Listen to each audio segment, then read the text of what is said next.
রমজান মাসে আমাদের দোয়া আল্লাহ কবুল করে নিক, আমরা সবাই চাই কি চাই না? আর একবার বলেন, রমজান মাসে আল্লাহ আমাদের সকলের দোয়া কবুল করুক, আমরা সবাই চাই কি চাই না? আবার কবে আসবো জানি না। দুটি কথা আপনাদেরকে রমজান নিয়ে শুনিয়ে যাই, কিছু প্রশ্নও আসছে, শেষে গিয়ে উত্তর দেওয়ার চেষ্টাও করব। তবে দুটি কথা সবাইকে বলতে চাই, এটা কলিজার মধ্যে লিখে না, যেন আজীবন ভুলে না যান। রমজান মাস হচ্ছে একটা পবিত্র মাস, বরকতের মাস। It's a month of blessing, baraka and bounties.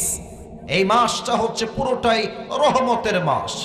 Ramzan মাসে আল্লাহ তাআলা দুটি সময় রেখেছেন এমন, এই দুটি সময়ে যেই বান্দা আল্লাহর কাছে দোয়ার জন্য হাত তোলে, আল্লাহ বান্দার হাতকে কখনো খালি হাতে ফিরিয়ে দেয় না। সুবহানাল্লাহ পড়ার সময় বলেন তো, রমজান মাসে কয় সময়ে দোয়া সবচেয়ে বেশি কবুল হয়? দুই সময়। বলেন সবাই, কয় সময়?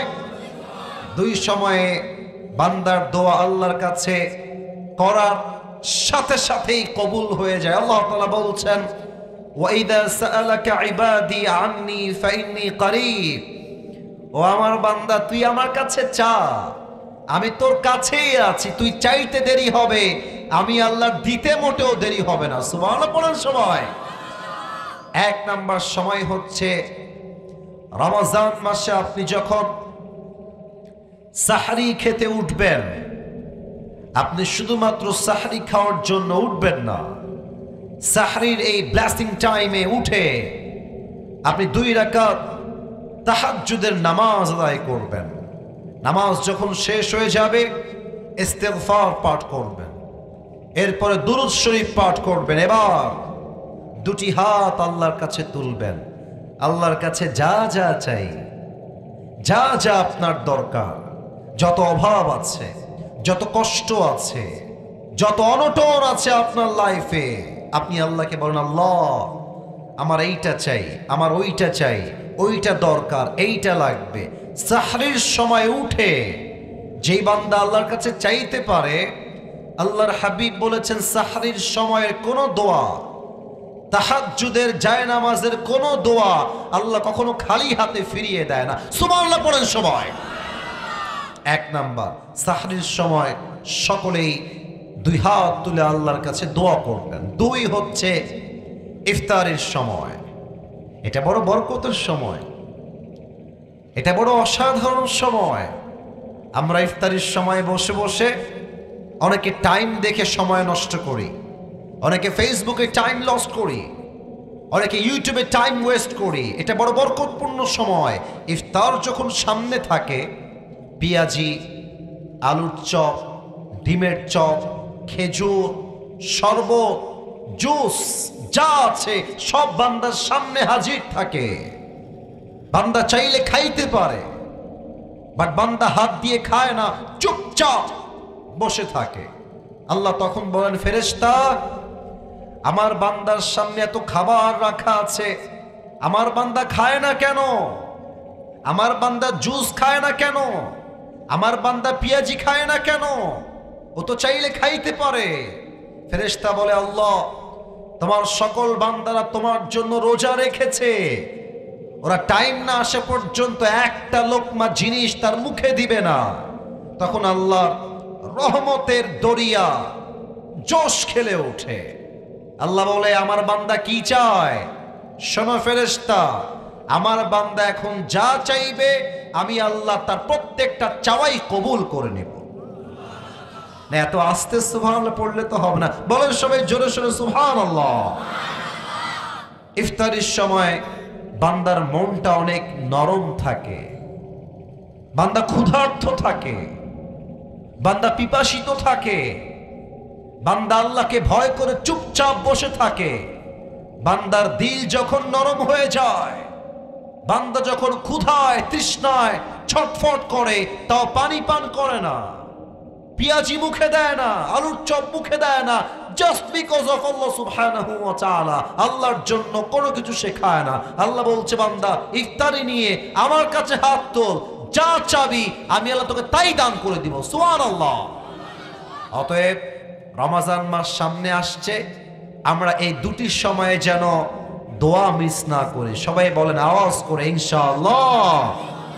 আল্লাহ আমাদের সকলের দোয়াকে তুমি কবুল করে নিও, পড়েন সবাই আমিন। আপনাদের বউ আছে কার কার, একটু হাত তুলেন তো, বউ আছে কার কার? আচ্ছা আচ্ছা, হাত নামান। এবার যারা হতভাগা, কপাল পোড়া, জীবনে বউটো কেউ নাই, তারা হাত তোলো সবাই। দেখেন স্যার, আপনারা হুজুর দেখেন, আপনাদের কারো বউ নাই? এ আমি বিশ্বাস করি না। আমি দোয়া করে দেই, মুরব্বীরা হাসবেন না, আপনারাই সব দায়ী এদের বিয়ে না হওয়ার। আব্বা বিয়ে দিয়ে তো আমাদের বিয়েটা হয়ে যায়, যুবক ভাইরা বলো। আমার আব্বা জান যারা এসেছেন একটু শোনেন, আমি দোয়া করছি, আপনার একটু আমিন টামিন বইলেন আমার সাথে। আমার যুবক ভাইদেরকে আল্লাহ সবাইকে নেককার দিনদার বউ দিয়ে দিক, পড়েন সবাই আমিন। যারা আমিন কয় নাই তারা কেউ বউ পাবে না। আরে মিয়া জোরে সোরে কোন সবাই মিলে আমিন। আমি এখনই তাফসীর শুরু করতে চাই, তবে 3টা তাকবীর দেওয়া হবে। প্রথম তাকবীর দিবেন আমার প্রিয় বিবাহিত ভাইরা, আর দ্বিতীয় তাকবীর দিবেন আমার প্রিয় কলিজার টুকরা সিঙ্গেল ভাইরা। আমি দেখতে চাই কার গায়ের জোর আজকের মাহফিলে কত বেশি, দেখা যাক কারা জিতে। আমার পাশে খতিব সাহেব আছেন, হুজুর আছেন, আমার বামে মান্যগণ্য ব্যক্তি বর্গরা বসে আছেন। প্রথম তাকবীর দিবেন বিবাহিত ভাইরা। বিবাহিত ভাই যারা এসেছেন, বাঘের কণ্ঠে একটা কাশি দেন। মুরব্বী আপনার গায়ের জোর কিন্তু কমে নাই। চাপাই, নওগাঁ, জয়পুরহাট, 50 বছরের মুরব্বীর কাজের শক্তি দেখলে মনে হয় মাত্র 25 বছর তার বয়স, ঠিক কিনা বলে? এখানকার মুরব্বীদের গায়ের জোর অনেক বেশি। তো বিবাহিত ভাইরা আমার সঙ্গে তাকবীর দিবেন, সিঙ্গেলরা চুপ থাকবেন, আপনাদেরটা is coming very soon. Next আপনাদেরকে আমি সুযোগ দিব। বিবাহিত ভাইরা নারে তাকবীর।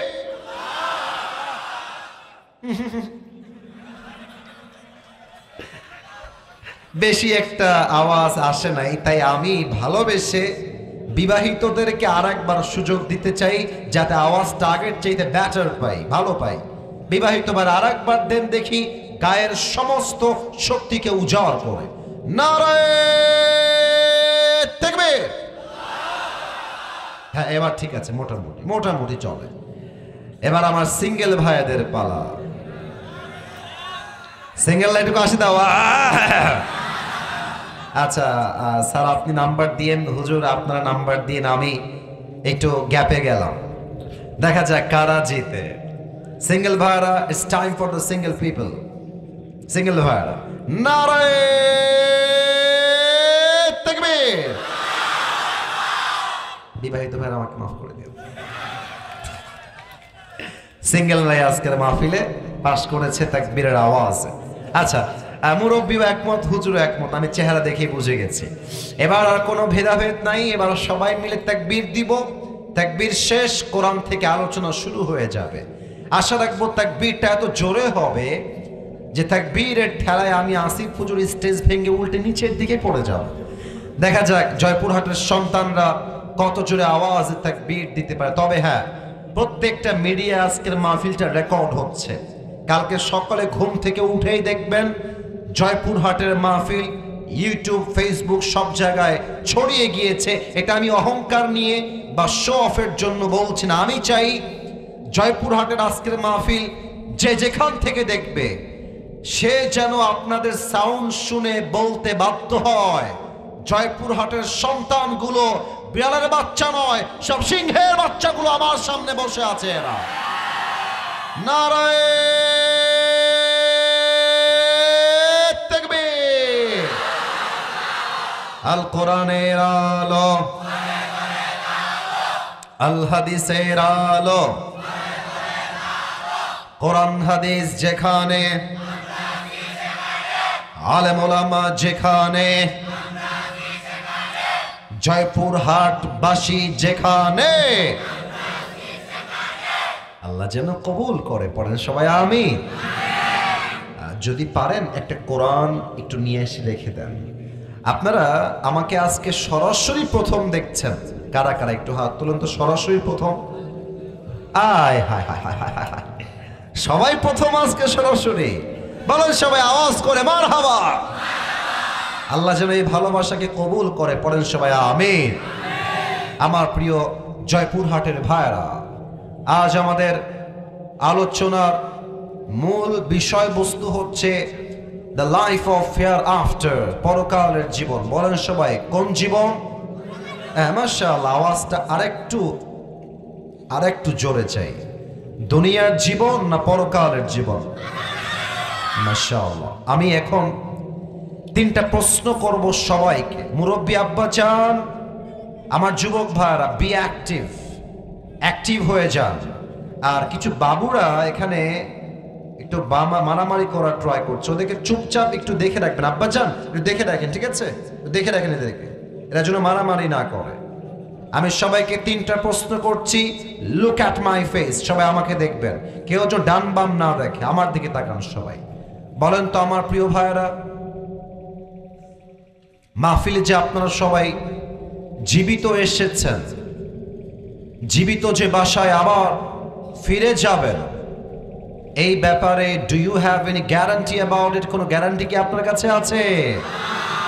নাই। কারণ হলো কোরআনে আল্লাহ তাআলা বলেছেন লিকুল্লি উম্মাতিন আজাল ইযা জাআ আজালুহুম ফালা ইস্তাখিরুনা সাআতাও ওয়ালা ইস্তাকদিমুন।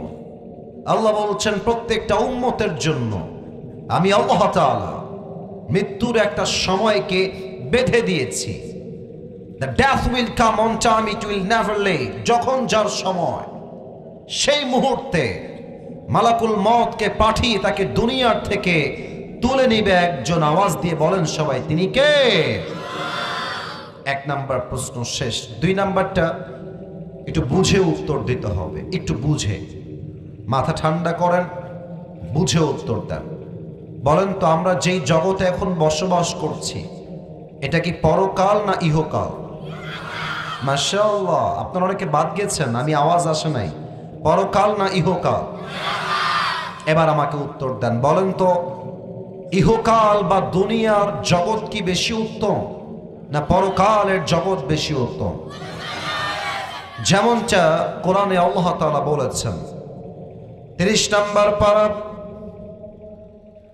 সূরাতুদ দুহা,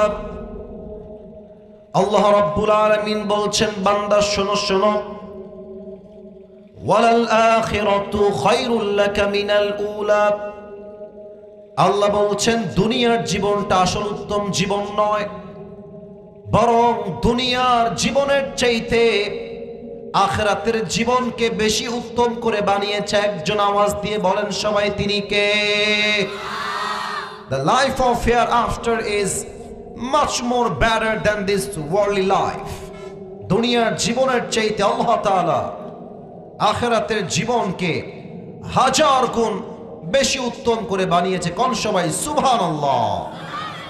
তা আমি জানলাম যে আপনারা আজকে আমাকে প্রথমবারের মতো সরাসরি দেখছেন। আচ্ছা, আমার দাড়ি দেখে, আমার হাইট দেখে, আমার চেহারা দেখে আপনাদের আনুমানিক আমার বয়সটা কত মনে হচ্ছে? আনুমানিক একটা বয়স বলেন তো কেউ দেখে। আনুমানিক 28। আর কারো কোনো মতামত? আচ্ছা, আপনারা একটু বেশি বলেছেন 36 আমার বয়স না রে ভাই। আচ্ছা, আমি একটা প্রশ্ন করি সবাইকে, থামেন, stop stop stop, let me টক। আমি বলছি, এমন কোন মুরব্বী আব্বাজান কি আজকের মাহফিলে আছেন যে মুরব্বী আব্বাজানের বয়স 50+? এমন কোন মুরব্বী থাকলে একটু হাত তুলবেন, বেয়াদবি নিবেন না। 1 2, আমার আব্বাজান 3 4 5, মাশাআল্লাহ, আনলিমিটেড, অসংখ্য মুরব্বী আছেন, হাত নামান। এবার একটা কোরআন থেকে প্রশ্ন করছি, উত্তর দেন। আমার জয়পুরহাটের ভাইরা বলেন তো, বুঝে বলবেন, দুনিয়ার জীবনটা কি বেশি লম্বা না আখিরাতের জীবন বেশি লম্বা? Right answer. এভাবেই তো উত্তর চাই। আপনাদের উত্তরই প্রমাণ করছে সব বাঘের বাচ্চা আমার সামনে বসে আছে, ঠিক কি না? আখিরাতের জীবন বেশি লম্বা। কত লম্বা? বোঝাবার জন্য জাস্ট একটা আয়াত বলছি, কলিজার থেকে আয়াতের তর্জমা বোঝার ট্রাই করবেন। 30 নম্বর পারা সূরাতুন নাজিআতের সর্বশেষ আয়াত। আল্লাহ রাব্বুল আলামিন বলছেন, কান্নাহুম ইয়াওমা ইয়ারাউনাহা লাম ইয়ালবাসু ইল্লা আশিয়াতান আও দুহাহা। আল্লাহ তাআলা বলছেন, দুনিয়ায় যে মুরব্বী আব্বার বয়স হচ্ছে 50 বছর, যে মুরব্বী আব্বার বয়স হলো 80 বছর, ওই মুরব্বী আব্বা যান যেই দিন ইন্তেকাল করবেন, পরকালের জীবন যেদিন থেকে শুরু হবে, মুরব্বী ডাক দিয়ে বলবে, আল্লাহ, পরকালের জীবনটা এত বিশাল লম্বা জীবন, আমার কাছে মনে হচ্ছে দুনিয়ার 80 বছরের জীবনটা পরকালের কাছে একটা সকাল কিংবা একটা সন্ধ্যার মতো হবে। আল্লাহু আকবার। Could you imagine that? 80 বছরের একটা লম্বা জীবন আখিরাতে যাওয়ার পরে মনে হবে একটা সকাল কিংবা সন্ধ্যা। কতটা লম্বা জীবন রে ভাই পরকালের জীবন, কতটা লম্বা জীবন রে ভাই কবরের জীবন। Just try to feel it. একটু ভাবেন না। আমি সবাইকে একটা আবদার করবো এই মুহূর্তে, বামে যারা এসেছেন, ডানে যারা এসেছেন, সামনে এবং এই পাশে যারা আছেন, সবার কাছে this is my humble request, বিনয়ের সাথে আবদার রাখবো, এই দুইটা চোখ সবাইকে 5 সেকেন্ডের জন্য বন্ধ করতে হবে। এখনই বন্ধ করবেন না, স্টপ, থামেন। আগে বলি কেন বন্ধ করবেন, তারপর সবাই 2 চোখ বন্ধ করবেন। আমি আসিফ এই স্টেজে এই চেয়ারে বসে কথা বলার মতো কোনো যোগ্যতা আমার বিশ্বাসে আমি রাখি না। আমার আল্লাহর রহমত, আব্বা আম্মার দোয়া, ওস্তাদের দোয়া, আমার কলিজার টুকরা মাথার তাজ মুরব্বীদের দোয়া আমাকে এই চেয়ারে বসার সুযোগ দিয়েছে। আমার কোনো যোগ্যতা এখানে নাই। আমি অধম। আজকে কোরআন থেকে হাদিস থেকে যে বিষয়ে ওয়াচ করব, এই পুরো বিষয়টার 5টা ভূমিকা আমি দিচ্ছি। কারণ এখানে সবাই গ্রামের মানুষ, আমি নিজেও গ্রামের ছেলে। গ্রামের ছেলে মানেই যে আমরা রুখে যাব, থেমে যাব তা নয়, বরং পুরো পৃথিবীতে যারা ইতিহাস করেছে তার 90% যুবকরাই ছিল গ্রামের সন্তান। তারা ঠিক কিনা বলেন? আমি আলোচনা সহজ করবার জন্য 5টা ভূমিকা দিচ্ছি, খেয়াল করবেন। প্রথম ভূমিকা, পরকালের জীবনটা শুরু হবে কেমনে? মৃত্যু আমাদের সামনে আসবে কেমন করে? মালাকুল মউত যে আপনার রূহটা কবজ করবে, রূহটা কবজ করবে কেমন করে? নামাজি বান্দার মরণ কেমন হবে? বেনামাজি বান্দার মরণ কেমন হবে? কোরআন কি বলেছে, হাদিস কি বলেছে? 1 নম্বরে আমরা জানবো। 1 নম্বর। নাম্বার 2, আজীবন আমরা ওয়াজে শুনেছি কবরের জীবন, কবর কবর কবর কবর। আজকে আমরা জানবো কবরের প্রথম রাত কেমন হবে। লাশ যখন কবরে রাখা হবে তখন কি ঘটবে, ফেরেশতা কি করবে, এটা আমরা আজকে জানবো। এরপরে আমরা 3টা বিষয়কে ইন্ডিভিজুয়ালি হাইলাইট করব। মোট 3টা বিষয়। 1, দুনিয়ার জীবনটা শেষ মানেই শেষ নয়, বরং মৃত্যুর পরে আপনাকে আপনার রূহটা দিয়ে আবার জীবিত করবে একজন। আওয়াজ দিয়ে বলেন সবাই, তিনি কে? 2, আজীবন শুনেছি হিসাব, হিসাব দিবস, কিয়ামত, কিয়ামত, কিয়ামত। আজকে আমরা জানবো সে কিয়ামতটা কায়েম হবে কেমনে, হিসাব দিবসে হিসাব হবে কেমনে, এটা আমরা জানবো। এবং সর্বশেষ আমরা জানবো একদল যাবে জান্নাতে, আরেক দল যাবে জাহান্নামে। জান্নাতীরা জান্নাতে যাবে কেন, জাহান্নামীরা জাহান্নামে যাবে কেন? আজকে এই 5টা ভূমিকায় পুরো ওয়াজ হবে। আমরা সবাই আছি তো? এটা তো বাঘের বাচ্চার সাউন্ড হয় না। বলেন সবাই আছি তো ইনশাআল্লাহ? তাহলে আমি আমার চোখ বন্ধ করছি, আপনারাও সবাই চোখ বন্ধ করেন। I have already closed my eyes. আমার চোখটা অলরেডি বন্ধ করে ফেলেছি। আমার বিশ্বাস জয়পুরহাটের কোনো মানুষ বেঈমান নয়, সবাই কথায় এক, কাজেও এক। আপনারা ওয়াদা দিয়েছেন, আমার কথা আপনারা রাখবেন। চোখ বন্ধ যদি সবার হয়ে যায়, মেহেরবানি করে মাথাটা এবার সবাই নিচু করবেন। আমি কাউকে দেখতে পাচ্ছি না, আমি কাউকেই দেখছি না, আল্লাহ আপনাকে দেখছেন। আপনি ওয়াদার বাহিরে যাবেন না। চোখ বন্ধ, মাথা হবে নিচু। এবার আসুন দ্বিতীয় ধাপ। কি করবেন এখন? সকলেই যারা এসেছেন আজকের এই মাহফিলে, যে যেখানে আছেন সেখান থেকে 5টা সেকেন্ডের জন্য ফিল করেন, অনুভব করেন, একটু ভাবেন। কালকেই ফজরের নামাজের পরে আপনার জানাজা হবে। মাহফিল থেকে যাওয়ার পথেই আপনার মৃত্যু হতে পারে। Just try to think like this. এভাবেই ভাবেন যে কালকের সকালটাই হবে আপনার কবরে যাওয়ার প্রথম সময়। মৃত্যুর কথা স্মরণ করে চুপচাপ 5 সেকেন্ড বসবেন। আমি 1 থেকে 5 গুনছি। 1, 2, 3, 4, 5। সবাই চোখ খুলবেন, মাথা উঁচু করবেন। আমার দিকে তাকান। মৃত্যু কেমনে আসবে? যখন যার হায়াত ফুরিয়ে যাবে, মালাকুল মউত তার সামনে হঠাৎ করে হাজির হয়ে যাবে।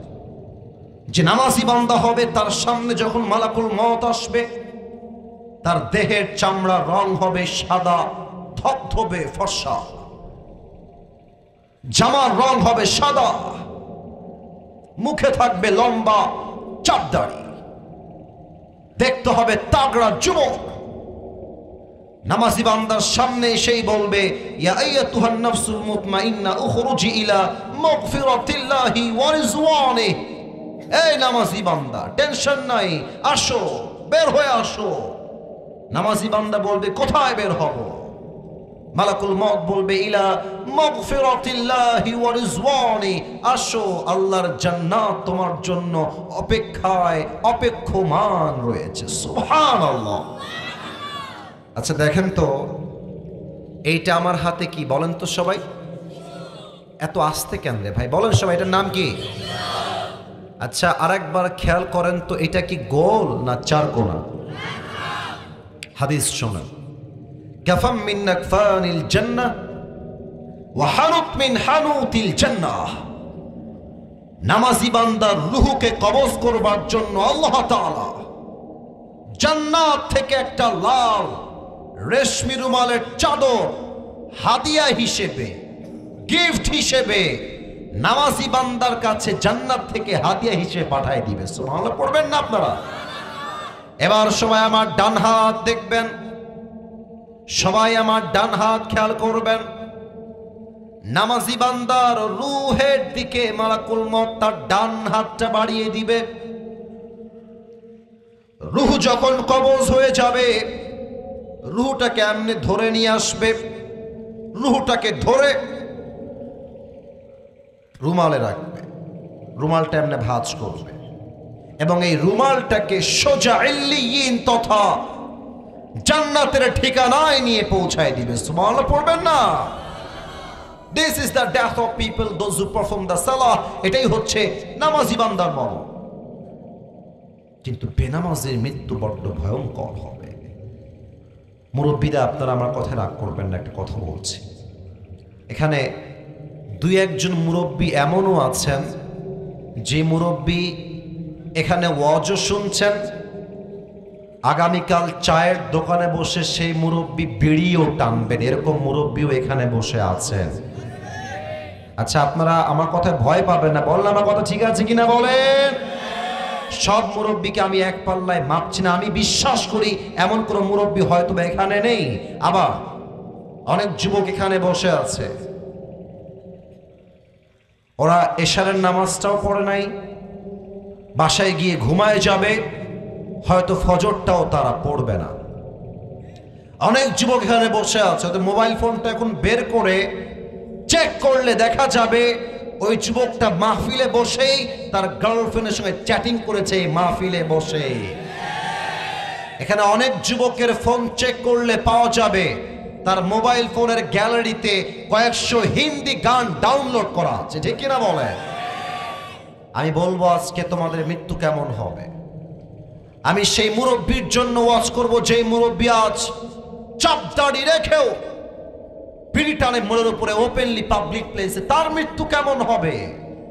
যে মুরব্বী আজও সুদ খায়, আজও ঘুষ খায়, যে যুবক এখন পর্নোগ্রাফিতে আসক্ত, তার মৃত্যু কেমন হবে।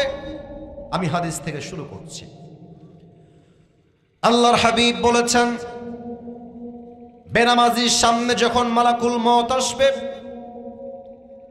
তার দেহের চামড়ার রং হবে নীলাভ বর্ণের চামড়া, তার দুই তো চোখ হবে লাল টকটকে, পা থাকবে জমিনে, মাথা থাকবে বিশাল লম্বা আকাশ বরাবর, দেহের পোশাক হবে কালো কুৎসিত পোশাক।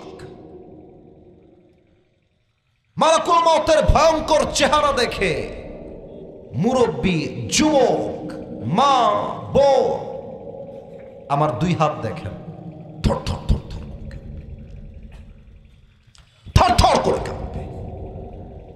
মালাকুল মওত একটা ধমক দিবে এবার নামাজি বেনামাজির দিকে তাকিয়ে, ইয়া আইয়াতুহান নাফসুল, এই ছেলে, এই তুমি কই যাও, বসো ওখানে, বসো ওখানে। খবরদার, আমি যদি কাউকে একজন উঠতে পারবে না, আসা যাবে, বসা যাবে, ওয়াজ শোনা যাবে, উঠে যাওয়া যাবে না। আমার চোখ সব দিকে ঘুরতেছে, খবরদার, মেহেরবানি করে don't go anywhere from this place, it's not allowed, it's totally হারাম। এখান থেকে উঠে যে যাবে তার খবর হয়ে যাবে আজকে, ঠিক কিনা বলেন? এটা ভালোবাসার খাতিরে বললাম, দাপট নেওয়ার জন্য আমি মাহফিলে আসি নাই, ভালোবাসার খাতিরে বললাম। আজকে এই মাহফিলের মাধ্যমে আমাদের জয়পুরহাটের সফরটা এই সিজনের শেষ হয়ে যাবে। প্রবাদ বাক্য আছে, শেষ ভালো যার সব ভালো তার। আমরা আশা রাখবো আজকের এই মাহফিল এখানেই শেষ হবে না, বরং আজকের এই মাহফিল পুরো বাংলাদেশে ঐতিহাসিক মাহফিল হয়ে থেকে যাবে, ঠিক কিনা বলে? বেনামাজির সামনে মালাকুল মওত যখন দাঁড়াবে, একটা ধমক দিবে, ইয়া আইয়াতুহান নাফসুল খাবিথা উখরুজি ইলা গাদাবিল্লাহ। এই বেনামাজি, বের হয়ে আয়, আল্লাহর গজবের দিকে বের হয়ে আয়। একটা ধমক খেয়ে বেনামাজি থর থর থর থর করে কাঁপবে। আর রূহ যখন বের হবে, একবার ডান দিকে দৌড় দিবে, উফ, একবার বাম দিকে দৌড়ে পালাবে, আর একবার যখন সামনের দিকে এসে মালাকুল মওতকে দেখবে, ওর ভয়ঙ্কর চেহারা দেখে আবার পেছনের দিকে দৌড়ে পালিয়ে যাবে। এবার সবাই আমার বাম হাত দেখবেন। ও আব্বাজান, ও যুবক ভাইরা, look at my left hand, আমার বাম হাত দেখেন। মালাকুল মওত আপনার রূহটা কবজ করবে কেমনে, এটা আমি এখন বলতে যাচ্ছি। পেছনে বাম হাতটা এমনে নেবে, পেছন থেকে বেনামাজি রূহের দিকে একটা থাপা দিবে। রূহটা যখন ধরে এমনে টান দিবে, হাদিসে আসছে একটা জীবিত ছাগলকে যাবেহ না করে তার চামড়া কেউ যদি ব্লেড দিয়ে এমনে টেনে হিচড়ে ছিঁড়ে ফেলে, ওই ছাগলটার যে পরিমাণ কষ্ট হয়, তার চাইতে 70 গুণ বেশি কষ্ট দিয়ে বেনামাজির রূহকে মালাকুল মওত কবজ করবে। জোরে সোরে বলেন সবাই নাউজুবিল্লাহ। আল্লাহ আমাদের সবাইকে তুমি এই মৃত্যুর আযাব থেকে বাঁচায় দিও, পড়েন সবাই আমিন। রূহ যখন কবজ হয়ে যাবে, নিথর দেহ, নিথর লাশ দুনিয়ায় পড়ে থাকবে। মসজিদের মাইকে এলান হয়ে যাবে, অমুকের বাবা, অমুকের ভাই, অমুকের চাচা, অমুকের দাদা, অমুকের বন্ধু দুনিয়াতে আর নাই, শেষ খেলা। এবার সবাইকে একটা প্রশ্ন করব, উত্তর হয়তো 95% বেশি মানুষ ভুল উত্তর দিবে, এজন্য একটু ভেবে উত্তর দেন, ভেবে উত্তর দেন। আবারও বলছি, ভেবে উত্তর দেন। বলেন তো আমার প্রিয় ভাইয়েরা, কবরে প্রশ্ন হবে মোট কয়টা? না, কবরে মোট প্রশ্ন হবে 4টা। মুরব্বীরা আমার কথা রাগ করবেন না, আমি কাউকে বাধাতে আসি নাই, আমি শিখাতে এসেছি। Look at my left hand, বাম হাত দেখেন, আঙ্গুল দেখেন। বলেন তো সবাই, কবরে মোট প্রশ্ন হবে কয়টা? 4টা। মাশাআল্লাহ। আমি প্রশ্ন করছি, আপনারা আমাকে জবান খুলে উত্তর দিবেন। প্রথম প্রশ্ন, মা রব্বুক, আমাদের রবকে? ডানে আওয়াজ আছে, বামে কোনো আওয়াজই পায় না। আল্লাহর নাম বলতে লজ্জা লাগে নাকি প্রিয় ভাইরা? আল্লাহর নামটা দিল থেকে বলবেন। বলেন সবাই, আমাদের সকলের রব একজন, তিনি কে? আল্লাহ আমার রব, আল্লাহ আমার রব। দমে দমে তনু মনে তারি অনুভব, তোমার দুনিয়াতে আমি যেদিকে তাকাই, অথই নেয়ামতে ডুবে আছি সবাই। পাখালির কণ্ঠে শুনি তাসবিহ করো রব, তাসবিহ করো রব। আল্লাহ আমার রব, এই রবই আমার সব। দমে দমে তনু মনে তারি অনুভব। রবকে? আর একবার বলেন সবাই, রবকে। 1 নাম্বার শেষ। 2 নাম্বার, ওমান নবিয়ুকা তারিফু হাদার রাজুল, do you know this person, who is he? তাকে কি চেনা যায়? কে হয় তোমার? সবাই উত্তর করতে পারবে না। বলেন তো, এইটা আমার মুখে কি? আপনারা একটু বলতে পারছেন এটার নাম কি ভাই? মাইক্রোফোন হটিয়েছেন আপনারা দেখতে পান, এই জন্য, আর কোনো উদ্দেশ্য নেই। আচ্ছা, আমি একটা সত্য কথা জানতে চাই। আমাকে খুশি করার জন্য কোনো মিথ্যা আপনাদের কাউকে বলতো, যা মনে আছে তাই বলবেন। আমি যে যুবক অবস্থায় দাড়ি রেখেছি, আমি চাইলে দাড়িটা ক্লিন শেভ করতে পারি, এই অধিকার তো আমার আছে, কিন্তু আমি তো করি নাই। আচ্ছা, আমি যে দাড়িটা রেখে দিয়েছি, দাড়িটা রেখে আমাকে কি খ্যাত লাগতেছে না স্মার্ট লাগতেছে? অসুন্দর লাগছে না সুন্দর লাগছে? কিছু মেয়ে আছে দাড়ি দেখলে চুলকানি শুরু হয়ে যায়, আছে না নাই? তোমাকে যদি কোনো মেয়ে কোনোদিন বলে যে, রাগ করেন না আমার কথায়, যে আপনাকে আমার দাড়ির জন্য পছন্দ হচ্ছে না, তো তুমি কি বলবো জানো? যে আপু প্লিজ 1 মিনিট একটু সাইডে আসেন, একটু কথা বলবো, একটু সাইডে আসেন, একটু সাইডে। তো আপু যখন সাইডে আসবে, আপুকে বলবো, আপু আপনার যেহেতু দাড়িওয়ালা যুবক পছন্দ না, তো আমি জয়পুরহাটের ছেলে, আমার কথা একটু ক্রিস্টাল ক্লিয়ার, ভালোবাসলে আই লাভ ইউ, না বাসলে আই হেট ইউ। কথা ঠিক আছে কিনা বলো? আমার মনে হচ্ছে আপু আপনার মতো এইরকম রুচির মেয়ের জন্য আমার মতো দাড়িওয়ালা বীর পুরুষ পারফেক্ট হবে না। আপনার মতো মেয়ের জন্য বিটিএস এর হিজড়া ছাড়া পারফেক্ট কোনো অপশন আমার কাছে আর নাই। আরে কথা ক্লিয়ার কথা, যেই মেয়ে আমাকে দাড়ির জন্য বিয়ে করতে চায় না, সে আমার বাড়ির বউ হওয়ার কোনো যোগ্যতাই তো রাখে না জয়পুরহাটের ভাই। বলেন তো, আমার নবীর মুখে লম্বা লম্বা চাপ দাড়ি ছিল কি ছিল না? আমার নবীর মতো সুন্দর এই তল্লাটে দ্বিতীয় আর কেউ কি হতে পারে? চাঁদের চেয়ে সুন্দর তুমি, নবী আমার কামলিহিওয়ালা, দো জাহানের বাদশাহ তুমি, প্যারা নবী সাল্লে আলা। দো জাহানের বাদশাহ তুমি, প্যারা নবী সাল্লে আলা। চাঁদের চেয়ে সুন্দর তুমি, নবী আমার কামলিহিওয়ালা। সুবহানাল্লাহ পড়বেন না আপনারা সবাই? বলেন তো, আমরা সবাই নবীকে ভালোবাসি না কি বাসি না? আমাদের ভালোবাসার দাবির থেকে আজকে এই জয়পুরহাটের খ্যাতনের মাহফিল থেকে আমি একটা স্পষ্ট ভাষায় পয়গাম দিচ্ছি মিডিয়ার মাধ্যমে।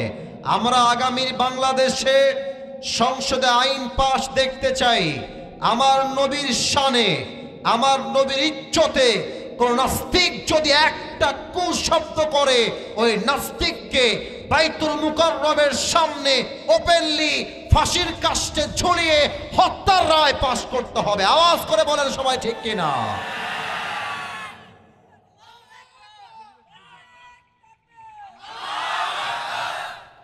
আল্লাহ আমাদের এই দাবিকে কবুল করুক। পড়েন সবাই আমিন। এবার দেখা যাক আমাদের ধর্মের নামটা আমরা কত আওয়াজ করে বলতে পারি। আমাদের ধর্মের নাম, আরে মিয়া গৌরব নিয়ে কোন ধর্মের নাম কি? আমাদের ধর্ম ইসলাম বলেই তো আমরা ভারতদেরকে ছাড় দিয়ে কথা বলি। ভারতের সাংবাদিকরা, মুরব্বীরাও তো খবর শোনেন, আপনারা পেপার পত্রিকা তো আপনারাও পড়েন। সাংবাদিকরা কি বলে জানেন? ভারতের সাংবাদিকরা আমাদেরকে হুমকি দেয়। তারা বলে চট্টগ্রাম আমরা নিয়ে নিব, ফেনী আমরা নিয়ে নিব। আবার কি বলে বাংলাদেশ আর থাকবে না, বাংলাদেশ আর থাকবে না। তা আমি মাঝে মাঝে কি বলি জানেন? চট্টগ্রাম নিতে হলে, ফেনী নিতে হলে আগে তো আসতে হবে। আসো, খেলা হবে, খেলা হবে তোমাদের সাথে আমাদের। তোমাদের মতো কুলাঙ্গার সাংবাদিকদেরকে সাইজ করবার জন্য বাংলার ধামাল যুবকরাই এনাফ হয়ে যাবে। যুবক ভাড়া, ঠিক কিনা বলো? আমাদের ধর্ম ইসলাম, আমরা শান্তি চাই, আমরা মারামারি চাই না। আমাদের সঙ্গে ভালো থাকবা, আমরা ভালো থাকবো। মারামারি করতে আসবা, পিঠের চামড়া একটাও থাকবে না। মুসলমান বীর পুরুষের সন্তান আমরা সবাই।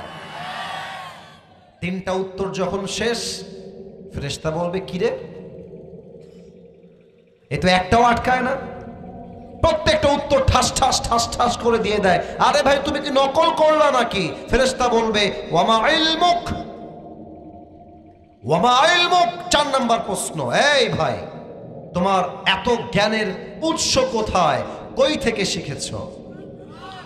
ওরা বুঝে ফেলেছে, এরাও বুঝে ফেলেছে। বলেন সবাই কই থেকে?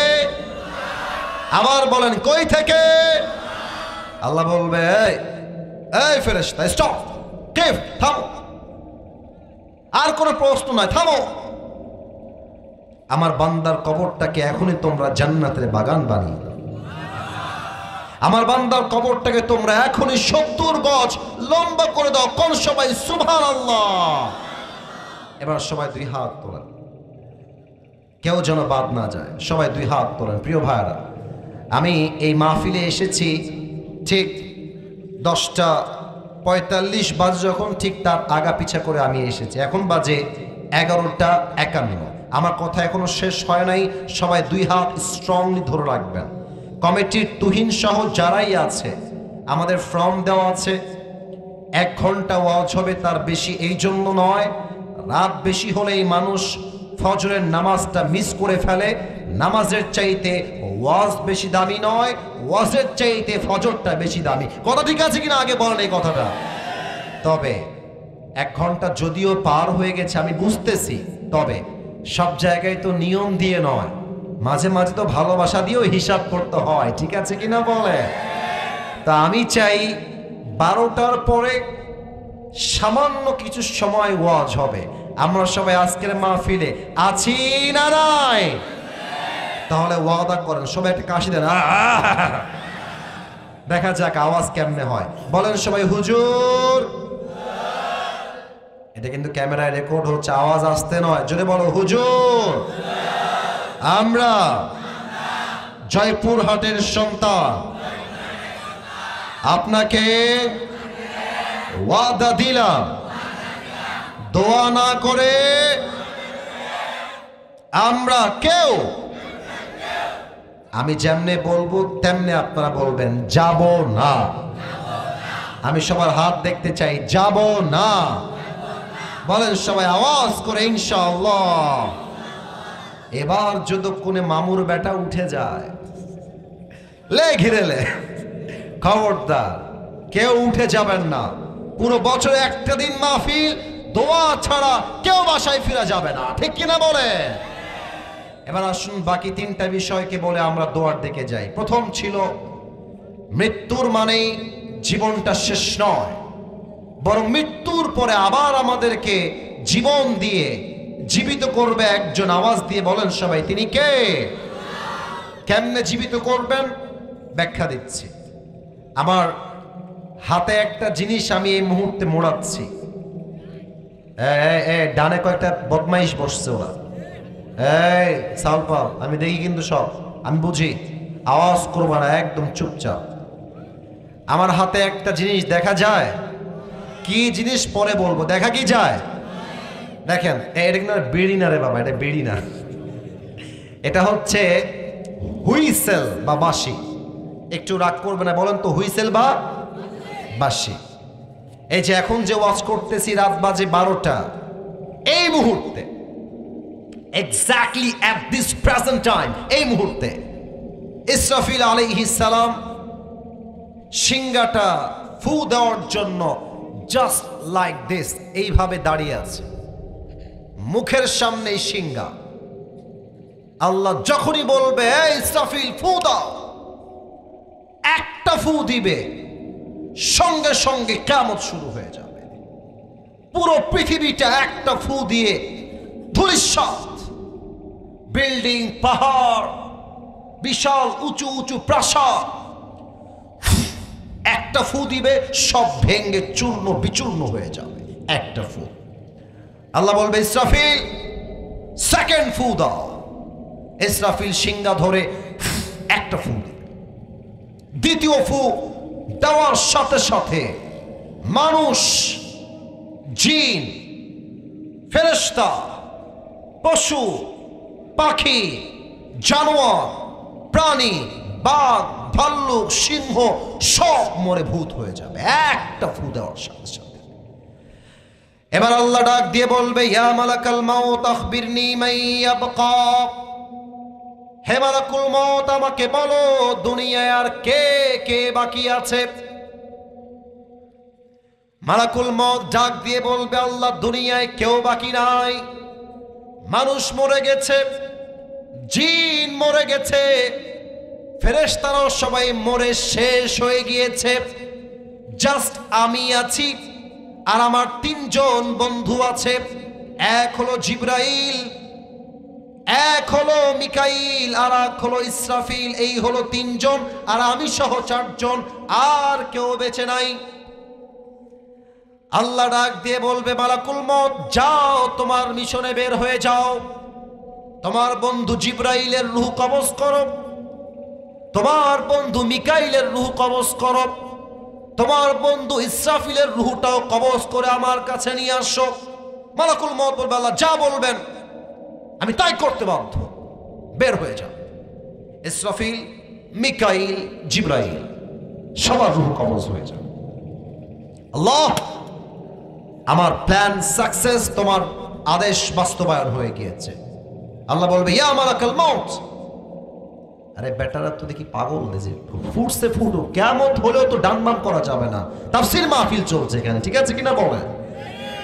একটা বেলুন ফাটলে অবস্থা, পরিমণি আসলে তোমরা কি করবা বলো? আজীব একটা অবস্থা, ছি ছি ছি। না না, সব ফেটে যায়, সমস্যা নাই। তাকবীর দেন, নারায়ে তাকবীর। আল্লাহ বলবে ইয়া মালাকাল মউত আখবিরনি মান ইয়াবকা। বলো এবার কে বাকি আছে। মালাকুল মউত থরথর করে কাঁপবে আর বলবে আল্লাহ কেউ বাকি নাই, তুমি আছো আর আমি আছি, আর কেউ নাই। আল্লাহ বলে মালাকুল মউত মত মত, তুমিও মরে যাও। আল্লাহ যখন বলে মালাকুল মউত তুমি মরে যাও, মালাকুল মউতের খিঁচুনি উঠে যাবে, ভয় কাঁপতে থাকবে। আল্লাহ আমি কেন মরবো? আমি না সবার রূহ কবজ করেছি, আমি কেন মরবো? আল্লাহ বলবে মুত ফাইন্নাকা খালকুম মিন খালকিল্লাহি তাআলা আযজা ওয়া জাল্লা। মরে যা। আমার সৃষ্টি জীব যারা সবাইকে কুল্লু নাফসিন যায়িকাতুল মাউত, মৃত্যুর স্বাদ গ্রহণ করতেই হবে, মুত, মরে যা। একটা ধমক দিবে আল্লাহ, মালাকুল মউত মরে যাবে। পুরো পৃথিবী ফাঁকা, মানুষ নাই, জিন নাই, ফেরেশতা নাই, কেউ নাই। আল্লাহ বলবে লিমানিল মুলকুল ইয়াউম। বিশাল হুঙ্কার দিয়ে আল্লাহ বলবে বলো আজকের দিনের রাজত্ব কার? আল্লাহ প্রশ্ন করবে, জবাব দেওয়ার মতো দুনিয়াতে কেউ থাকবে না, কেউ নাই। এবার আল্লাহ নিজেই জবাব দিবেন। আল্লাহ বলবেন লিল্লাহিল ওয়াহিদিল কাহ্হার। আজকের দিনের রাজত্ব মহারাগে রাগান্বিত একমাত্র আল্লাহ তাআলা, ঠিক কিনা বলে? কেউ থাকবে না, আল্লাহ একাই রাজ করবেন। এবার আল্লাহ ইসরাফিলকে আবার জীবিত করবেন। ইসরাফিল উঠে যাও, উঠবে। আল্লাহ বলবেন ইসরাফিল সিংহাটা হাতে নাও। হাতে নেবে। আল্লাহ বলবেন এবার তোমার সর্বশেষ ফু দাও। একটা ফু দিবে, শেষ ফু। যে মানুষগুলো যেখানে মারা গেছিল, জয়পুরহাটে যার কবর, বগুড়ায় যার কবর, নওগাঁয় যার কবর, চাপাই নবাবগঞ্জে যার কবর, রাজশাহীতে যার কবর, ঢাকায় যার কবর, চট্টগ্রামে যার কবর, যে পানিতে মারা গেছে, যে বিমান দুর্ঘটনায় মারা গেছে, যার লাশ মাটির নিচে পচে মিছে মেছাকার হয়ে গিয়েছে, একটা ফু দেওয়ার সাথে সাথে সব লাশগুলো জীবিত হয়ে হাসরের ময়দানে জমা হয়ে যাবে। সুবহানাল্লাহ। এত আস্তে সুবহানাল্লাহ তো আমি আশা করি নাই। বলেন সবাই সুবহানাল্লাহ। সবাই এক বিশাল মাঠে দাঁড়িয়ে যাবে। এক নাম্বার শেষ। 2 নাম্বার, আল্লাহ বলবে হিসাব শুরু হবে। আচ্ছা, আমার 2 হাত দেখা যায়? তোমরা খুবই অ্যাক্টিভ। তোমরা অ্যাক্টিভ না রে ভাই। আমার 2 হাত দেখা যায়? আচ্ছা, একটু 2 হাত খেয়াল করবেন। হিসাবটা কেমনে হবে একটু ব্যাখ্যা দিচ্ছি। আল্লাহ বলবে, আচ্ছা আমি আমাকে দিয়েই উদাহরণ দিচ্ছি। আল্লাহ বলবে, আসিফ হুজুর আমল নামাটা ওজন দাও। আমার ওজন দাও। সবারই এমনভাবে ওজন দেওয়া হবে। তো আল্লাহ দেখবে যে আমল নামা কোনটা ভারী হয়, ডান আমল বাম আমল, এইটা ডান এইটা বাম, তো 2টা ওজন দেওয়া হবে। আল্লাহ যদি দেখে যে ডান আমলটা বাম আমলের চাইতে জাস্ট আ লিটল বিট, একদম জাররা পরিমাণ হালকা উঠে গিয়েছে, আল্লাহ বলবে যাও আমার বান্দাকে তোমরা জান্নাত দিয়ে দাও।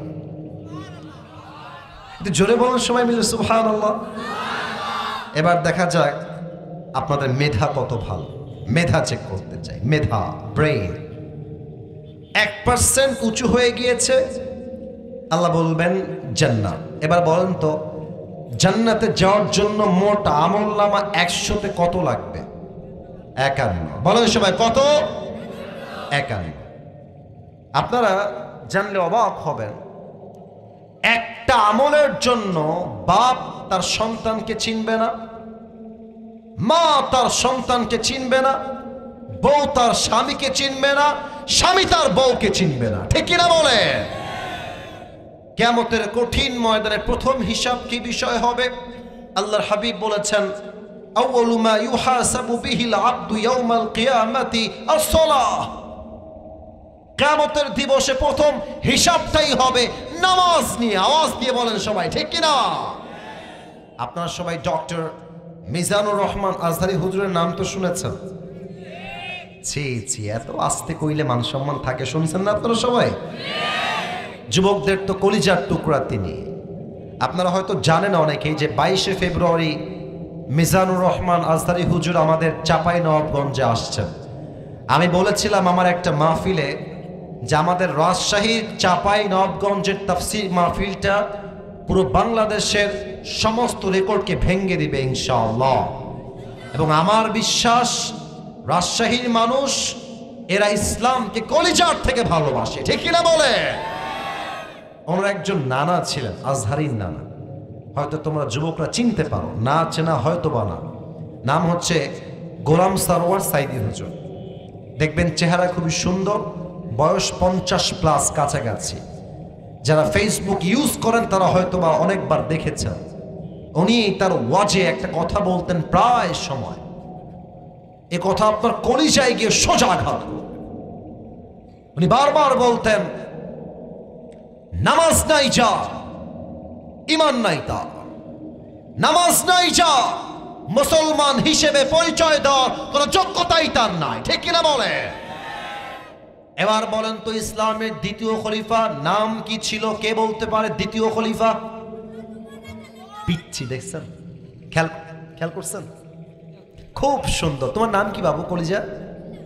আব্দুল আলিম, আব্দুল্লাহ। আচ্ছা মাশাআল্লাহ। দেখেছেন, আপনার পারবেন না আমি তা বলি নাই, আপনারাও পারবেন। তবে খেয়াল করেন, পিচ্ছি যুবকটা যতগুলো প্রশ্ন করেছি সঠিক ঠিকঠাক উত্তর দিয়েছে। আমার বিশ্বাস ওকে যদি ইসলামের দায়ী বানানো হয়, ও ডক্টর জাকির নায়কের মতো পুরো বিশ্বে ইসলামের কাজ করতে পারবে। ঠিক কিনা বলে? আল্লাহ ওকে কবুল করুক। পড়েন সবাই আমিন। এবার পিচ্ছি নয়, সবাই বলবেন, সবাই বলবেন। ইসলামের দ্বিতীয় খলিফার নাম কি? ওমরে ফারুক রাদিয়াল্লাহু তাআলা আনহু। ওনার কাছে একজন কাফের, নাম হলো আবু লু'লু আল মাজুসি। লম্বা ঘটনা, শর্টকাটে বলেই দোয়ার দিকে যাও। এসে বলছে, ওমর, তোমার কাছে একটা অভিযোগ আছে, আমার বড় অভিযোগ। ওমর বলছে, বসো বসো বসো বসো, কি বলবা বলো। বলছে, ওমর, ইয়া খলিফাতুল মুসলিমিন, আমি আসলে একজন গোলাম, আমি কাজ করে খাই, কিন্তু আমার মালিক প্রত্যেক দিন আমার কাছে 6 দিরহাম করে চার্জ করে, 6 দিরহাম। তো তুমি একটু কথাবার্তা বলে 6 দিরহাম নয় 2 দিরহাম করে দাও, এত দিরহাম আমি দিতে পারবো না। ওমরে ফারুক ডাক দিয়ে বলছে, অসম্ভব, আগে আমার কারণটা জানতে হবে, কি কারণ তোমার দিরহাম কমাবো, তুমি কি কাজ করে খাও আমাকে বলো। ওই যুবক ডাক দিয়ে বলছে, ওমর, আমি প্রত্যেক দিন খঞ্জর বানাই, চাকু। চাকু কেমন চাকু? আমার ডান হাত দেখেন, ডানেও চাকু বামেও চাকু, মাঝে হলো একটা বিশাল লম্বা হ্যান্ডেল, এটার নাম হলো আরবিতে খঞ্জর। বলছে, ও আচ্ছা, তুমি চাকু বানাও? তোমার তো ব্যবসা 2 টাকার নয়, লাখ লাখ টাকার ব্যবসা। তোমার তো 6 দিরহাম নয় 10 দিরহাম চার্জ হওয়ার কথা। কাফের এই কথা শুনে রেগে মেগে ফায়ার। বলছে, ও আচ্ছা ওমর, বুঝতে পেরেছি, সবাই যেহেতু মুসলমান তাই তুমি সবার বেলায় নরম, আর আমি যেহেতু কাফের তাই তুমি আমার বেলায় গরম, তাই না ওমর? তোমাকে আমি হত্যা করে ছাড়ব। হত্যা, হুমকি দিয়ে বের হয়ে গেছে। আর ওমরে ফারুক দেখেন আমার দিকে, হা করে তাকায় আছে। আরে বেটা কয় কি, কারে হুমকি দেয় এই বেটা? ডান দিক দিয়ে বের হয়ে গেছে, বিশাল লম্বা। ওমরে ফারুককে হত্যা করবার জন্য বিশাল লম্বা একটা খঞ্জর বানিয়েছে। এবার সবাই আমার পেটের ডান দিকে দেখবেন। আমি জানি পরিপূর্ণ দেখা যাবে না, আমি জানি, বুঝতেছি, যতটুকু দেখা যায়। আব্বা যান, যুবক ভাইরা, আমার পেটের ডান দিকে দেখবেন সবাই, যতটুকু দেখা যায়। প্রত্যেকটা আরব সর্দারের পেটের এই জায়গাতে একটা বিশাল লম্বা খাপ থাকতো, খাপ। আর পেছন থেকে ওই কাফের 1 লাফ দিয়ে ওমরের সামনে চলে আসে, 1 লাফ দিয়ে, আর দাঁড়িয়ে আছে চুপচাপ অন্ধকারে। ওমর কিন্তু দেখতে পাচ্ছে না। ওমরে ফারুক রুকুতে গিয়ে পাঠ করছেন, সুবহান রাব্বিয়াল আযীম, সুবহান রাব্বিয়াল আযীম। তাসবিহ যখন পাঠ শেষ, এবার ওমরে ফারুক বলছেন, সামিআ আল্লাহু লিমান হামিদা। দাঁড়িয়ে গেছে। সঙ্গে সঙ্গে ওই কাফের বিশাল লম্বা খঞ্জর নিয়ে সোজা ওমরের পেটের ডান দিক থেকে বামে 1 পা, বাম দিক থেকে ডানে 1 পা, আবার এখান থেকে আর 1 পা, 3টা আঘাতে ওমরের পেট কেটে নাড়ি ভুঁড়িগুলো সব বের হয়ে গেছে। ওমরে ফারুক চিৎকার দিয়ে বলছেন, কতালানি আল কালব, কে আছো বাঁচাও, আমাকে একটা কুকুর হত্যা করেছে, কে আছে দৌড় দাও। ওমরে ফারুক অজ্ঞান হয়ে পড়ে গিয়েছে। আর ওই কাফের ওমরকে আঘাত করে পেছন দিক দিয়ে পালিয়ে যাচ্ছে। কাফেররা এত চালাক হয়, ওদেরকে ধরা এত সহজ নয়। নামাজের মাঝে একজন সাহাবী চিৎকার দিয়ে বলছেন, খুযুহু, ধরো। 7 জন সাহাবী নামাজের মাঝে ওকে ধরতে গেছে। আর ওই কাফের তার হাতের ছুরি দিয়ে যাকে সামনে পেয়েছে, কারো নাক বরাবর, কারো গলা বরাবর, কারো পেট বরাবর, কারো বুক বরাবর, যাকে যেমনে পেয়েছে তেমনি ছুরি দিয়ে কোপ দিয়েছে। হাদিসে আসছে 7 জন সাহাবী কোপ খেয়ে ওই জায়গাতে শহীদ হয়ে গেছে। আহা, নামাজ যখন শেষ, সাহাবীরা দৌড় দিয়ে আসছে ওমরের কাছে। 2 জন ডাক্তার আসছে। ডাক্তার এসে দেখেন, আমার দিকে দেখেন সবাই, ওমরে ফারুক অজ্ঞান হয়ে, এমনি অজ্ঞান হয়ে শুয়ে আছে। এখানে কথা কে বলে? এই ছেলেরা, আওয়াজ করা যাবে না, একদম আওয়াজ হবে না। ওই বাচ্চা কই যায়? বাচ্চারা বসো, বসো, ওখানে বসো, এখনই দোয়া হবে, বসে যাও, কোথাও যাওয়া যাবে না। দোয়ার সময় দোয়া করে বাসে যাবে, আর টাইম নাই, অল্প সময়। পেছনে এসে কাঁধে হাত দিয়েছে। দুইজন ডাক্তার মিলে কাঁধটা এমনি ধরে তুলেছে, আর পানির একটা পেয়ালা নিয়ে এসে তার মুখে পানি দিয়েছে। ওমরে ফারুকের মুখ দিয়ে পানিটা ঢুকে, বুক দিয়ে পানিটা নেমে পুরো পেট কেটে সবগুলো পানি গল গল করে বাহিরে বের হয়ে গেছে। সাহাবা একরাম বলছে পানি দিয়ে কাজ হবে না, দুধ নিয়ে আসো, দুধ গাঢ় খাবা, সহজে বের হবে না। দুধ নিয়ে আসছে, গলায় দিয়েছে, গলা দিয়ে নেমে বুক দিয়ে নেমে পুরো পেট কেটে সবগুলো দুধ বাহিরে গল গল করে বের হয়ে গিয়েছে। এই দৃশ্য দেখে সাহাবা একরাম বুঝে গেছেন ওমরে ফারুক হয়তো জীবনে আর কখনো উঠবেন না, শেষ।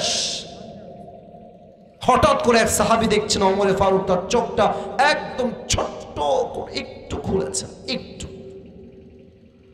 দূর থেকে ওই সাহাবী দৌড় দিয়ে আসছে, ডাক দিয়ে বলছে মালাকা ইয়া ওমর, মালাকা ইয়া ওমর, মালাকা ইয়া ওমর। হে ওমর, আপনার কি হয়েছে, কি লাগবে, আপনি আমাকে বলেন। ওমরে ফারুক জবান দিয়ে একটা কথাও বলছেন না, একবার কানের দিকে ইঙ্গিত করছেন আর একবার জবানের দিকে ইঙ্গিত করছেন আর বোঝাচ্ছেন তোমার কানটা আমার ঠোঁটের কাছে নিয়ে আসো, তোমাকে একটা লাস্ট কথা কানে কানে বলতে চাই। ওই সাহাবী দূর থেকে দৌড় দিয়ে এসে কানটা ওমরের মুখের কাছে এমনি দিয়েছে, আর ভাবছে হয়তো আমাকে বলবে এই সাহাবী, আমার বউকে তোমরা দেখে রেখো, সন্তান দেখে রেখো, রাজ্যের সমস্ত সম্পদ তোমরা দেখে রেখো আমার মৃত্যুর পরে, এই চিন্তা করে কানটা বাড়িয়েছে। কিন্তু ওমরে ফারুক তার জীবনের শেষ মুহূর্তে একটা কথা বলেছেন, এই সাহাবী, সন্তান, বাবা, মা, বউ, রাজ্য, সম্পদ, গাড়ি, বাড়ি, কোনো কিছুর খবরের দরকার নাই, আমাকে জাস্ট একটা খবর দাও, আসল্লান নাস, আসল্লান নাস। আমি ওমর অজ্ঞান হওয়ার পূর্বে একটা নামাজের ইমাম ছিলাম, আমি ইমাম থাকা অবস্থায় যখন অজ্ঞান হয়ে গেলাম, আমার অজ্ঞান হওয়ার পরে সাহাবা একরাম সেই নামাজটা জামাতে আদায় করেছে কিনা সেই খবরটা আগে আমাকে দান করো। সুবহানাল্লাহ পড়বেন না আপনারা? আল্লাহু আকবার, আল্লাহু আকবার। আরে ভাই, নামাজ কাকে বলে? একজন সাহাবীর পেট কেটে গেছে, নাড়ি ভুঁড়ি বের হয়ে গেছে, শেষ মুহূর্তে তার জীবনের, এমন সাহাবী যাকে আল্লাহর হাবিব দুনিয়াতে জান্নাতে টিকিট দান করেছেন, সব ভুলে গেছেন, নামাজকে ভোলেন না। এর মানে হলো এটাই, যেই যুবক যুবক হয়ে নামাজ পড়ে না, যেই মুরব্বী মুরব্বী হয়ে নামাজ পড়ে না, যেই মা মা হয়ে নামাজ পড়ে না, যেই বোন মেয়ে হয়ে নামাজ পড়ে না, সে নামে মুসলমান হতে পারে, সে কাজে কখনো মুসলমান হতে পারে না। ঠিক কিনা বলে? কিয়ামতের দিবস প্রথম হিসাব হবে নামাজ নিয়ে। সর্বশেষ কথা বলছি, একদম চুপচাপ পাথরের মতো থাকবেন, শেষ কথা বলে দোয়া হবে। হিসাব যখন শেষ, আল্লাহ বলবে একদল ডান দিকে যাও আর একদল বাম দিকে যাও। ডান দল হবে দ্য পিপল অফ প্যারাডাইস, জান্নাতি। কোরআন কি বলছে? ফারিকুম ফিল জান্নাহ ওয়া ফারিকুম ফিস সাঈর। একদল যাবে জান্নাতে আর একদল যাবে জাহান্নামে। জাহান্নামে মেয়েরা কেন যাবে? এক নাম্বার কারণ, বেশিরভাগ মেয়েরা স্বামীর ঘরে থেকে পরকিয়া করে বেড়ায়। ঠিক কিনা বলে? দুই নাম্বার কারণ, বেশিরভাগ মেয়েরা জাহান্নামে যাবে, মেয়েরা আজকাল পোশাক পরে, পোশাক পরেও তারা উলঙ্গ থাকে, আর বোরকা পরে এমন বোরকা এত টাইট ফিটিং, দেহের প্রত্যেকটা অঙ্গ প্রত্যঙ্গের ভাঁজ বোঝা যায়। ঠিক কিনা বলে? আর সবচেয়ে বেশি মানুষ জাহান্নামে যাবে। ইয়াতাসাআলুনা আনিল মুজরিমিনা মা সালাকাকুম ফি সাকার ক্বালু লাম নাকু মিনাল মুসাল্লিন। এই জাহান্নামীরা, এই জাহান্নামীরা, তোমরা জাহান্নামে আসলা কেন? তারা বলবে ক্বালু লাম নাকু মিনাল মুসাল্লিন, আমাদের সব ঠিকঠাক ছিল, নামাজ আমরা পড়তাম না। এবং জান্নাতে মানুষ সবচেয়ে বেশি কোন কারণে যাবে? কোরআন বলছে ইন্নামা ইউওয়াফা সাবিরুনা আজরাহুম বিগাইরি হিসাব, যারা ধৈর্যশীল হবে। আবারও বলছি, শেষ ভালো যার, সব ভালো তার। যারা ধৈর্যশীল হবে আল্লাহ তাদের সবাইকে বিনা হিসাবে জান্নাত দান করবে। সুবহানাল্লাহ পড়বেন না আপনারা?